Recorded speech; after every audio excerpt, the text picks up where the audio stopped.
Good morning, Facebook family friends. Today it is Tuesday. It is October 17th. The year is 2017. This is a flyer of a home I looked at not too far from where I live at right now. Maybe about a mile and a half away from where I live at right now. Beautiful home located here in the Atlanta metropolitan area. It's gorgeous. This house is beautiful. I mean, it's just... the rooms, the pictures of the house is just spectacular. It was this beautiful house. I think it says 3,800 square feet or something.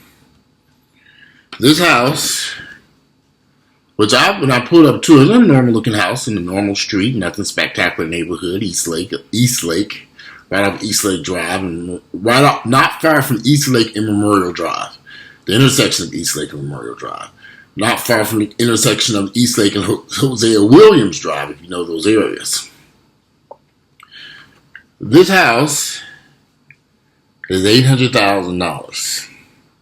When I pulled up to this house, I thought it would be like $500,000, maybe $600,000. $800,000 for this home in East Lake, East Atlanta area, East Lake.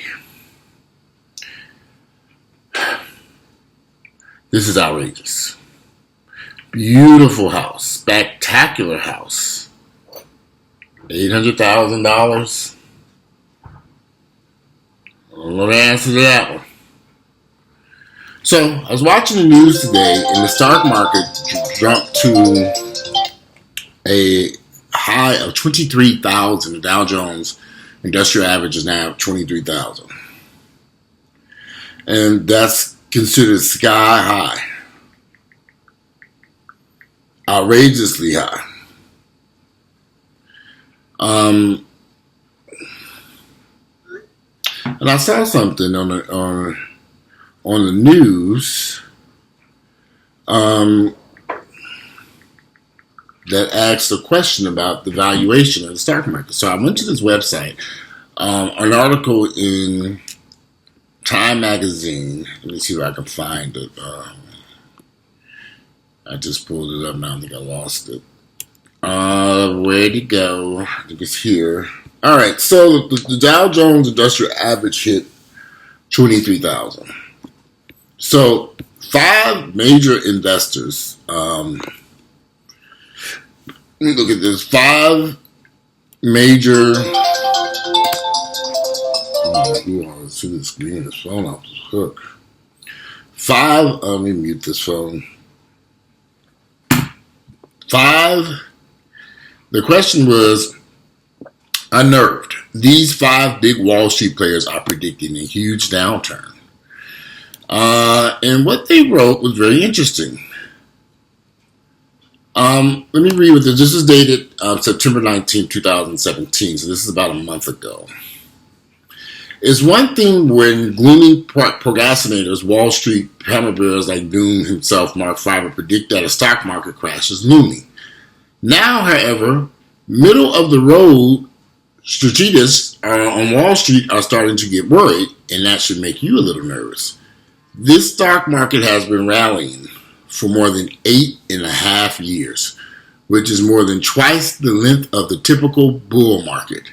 This is now the second oldest bull market in history and has generated the 3rd best returns since World War II. On top of that, the S&P's 500 price earnings ratio, based on 10 years of average profits, a widely used gauge to revalue the market, is now above 30. The long-term average is around 17. The market has only been this frothy on two other occasions.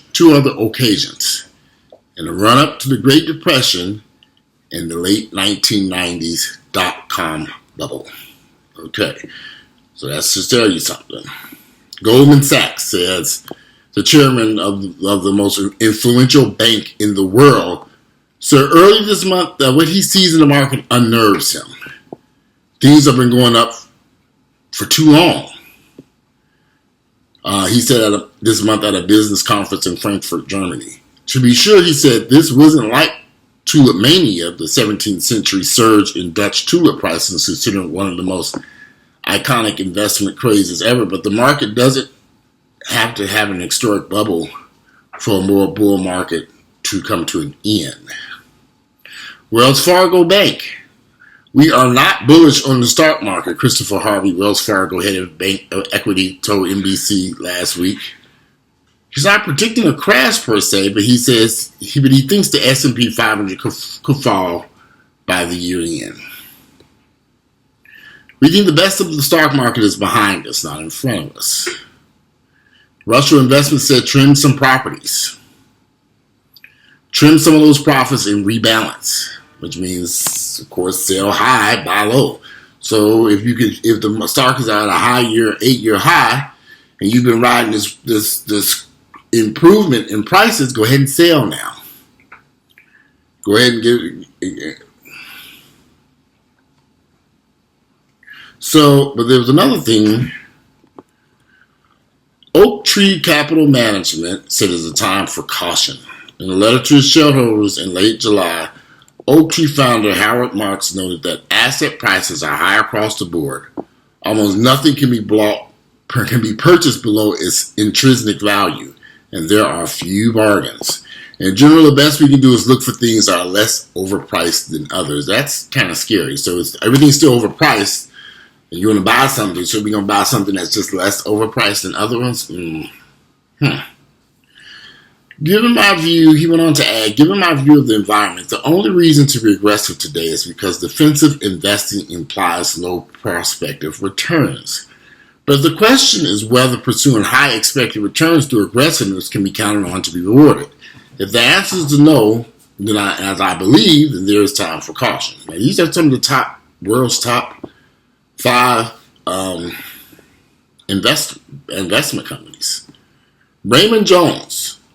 Not much upside. The brokerage firm's chief investment strategist, Jeff Sawat, I don't know, recently noted that most of the indices we monitor have moved from neutral or oversold into an overbought condition on a short-term basis. Translation: there's just not much upside energy right here, he said as a result. He added, this might not be the best time to buy on the dips when the market kind of dips kind of low, as investors have done for much of this bull run. Because even if you buy on dips, you still might be buying too high. We are in a bubble. We're in a housing bubble and a stock market bubble. And we have Donald Trump in the White House. This is not going to end well. When you ride through everyday neighborhoods that are no spectacular, these schools are horrible in this neighborhood.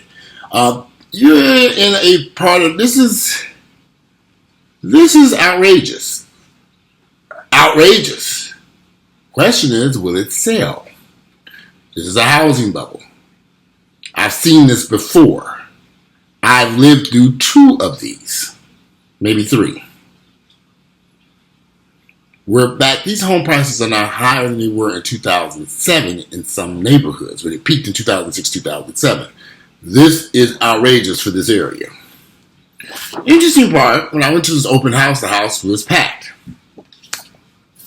Lots of people, beautiful home. Everybody's just in there looking around. So I keep driving by saying, I wonder when it's going to go under contract. There were a ton of homes for sale in the area. All new construction. I don't know the other price points. That might be one of the higher ones. I would say it is a large home. It says it's 3,800 square feet. And it is in the true Charles Drew Charter School District. But I don't know. I think you can go in Buckhead and go into some very nice areas and find something very nice in certain areas for $800,000 that are in better, safer neighborhoods. Just my thoughts on it. I mean, if I was looking for an $800,000 house, I don't know if I'd be looking over in Eastlake. Not 800,000, 400, 500, yeah, maybe top 6, 800.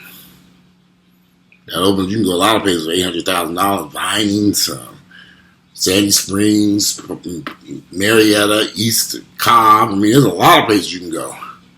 You can buy you some really, really in some pretty prime neighborhoods. May not be as large as this house, but who needs a big 3,800 house? This house was massive. I tell you, this house was huge. I got lost in that damn house. Look at that master bedroom. This house is, look at the stair. I mean, you have to really see this house. It was huge. But the outside just looks like a regular old plain Jane. Nothing spectacular, just in the house. People buying homes in this market are going to be in for a hell of a surprise. If you're spending anything over $200,000 for a home in certain areas in Atlanta, you gonna be, and I'll say maybe $300,000, because I've seen a lot of $300,000 houses all over this town, and a lot of these houses I look at and say I would not pay $300,000 for these houses, but I look at them and say, drive back by a few weeks later, sold under contract. I'm thinking somebody paid $300,000 for that house. I wouldn't have. A lot of people have never lived through an economic downturn. This is going to be the first time for them, their first rodeo. They're going to be in for one hell of a surprise. I predict home prices are going to crash in New York, Washington, D.C., Georgia, all these major urban areas where you have all this growth, particularly New York and Washington, D.C. Washington, D.C. really didn't take a hit in 2007 with the economic downturn. The home prices continue to stay stable and rise. Now they're at all-time highs. We have Donald Trump in office. He's trying to eliminate and destroy the health industry, the American Obamacare. Under President Obama, Washington, D.C. thrived because of the growth of hiring workers to work under the Affordable Health Care Act, Obamacare. And that actually helped Washington, D.C. to grow and get very expensive. Because you have these highly educated people who were working for the Obama administration in some way, shape, or form in regards to the Affordable Health Care Act and how fast it grew. If I'm correct, I heard it grew the U.S. government by 30 or 40%. I'm not too sure. I think that's what I read. I had to do some research to be sure of that, so don't quote me on that. If Donald Trump is able to destroy the Affordable Health Care Act, Washington, D.C. is going to be in trouble. Because you're going to have a lot of folks who are going to be unemployed without a job. And at one point, I think there was a hiring freeze for the federal government, but I'm not too sure if that's still going on. I think that might be over with. But I think Washington, D.C. is going to be in trouble. New York definitely is going to be in trouble because it's a financial hub, and a lot of incomes in New York are based on banking institutions, and it's very closely related to Wall Street.